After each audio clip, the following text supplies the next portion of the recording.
Hello everyone and welcome back to my channel. In today's video I'm going to be showing you how to make easy banana milkshake at home. So for it you're going to be needing a banana, some milk. I'm using chilled milk here to make chilled banana milkshake, and some ice cream. It is optional to add the ice cream, but I like to add vanilla ice cream in my banana milkshake, and a blender for mixing.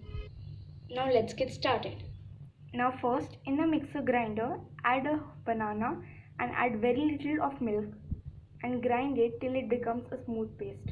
We are grinding the banana first so that when we add the milk, it becomes very smooth and blends well with the milk.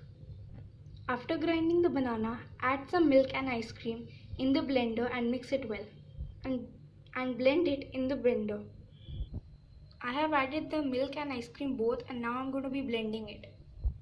And your chilled banana milkshake is all ready to be served.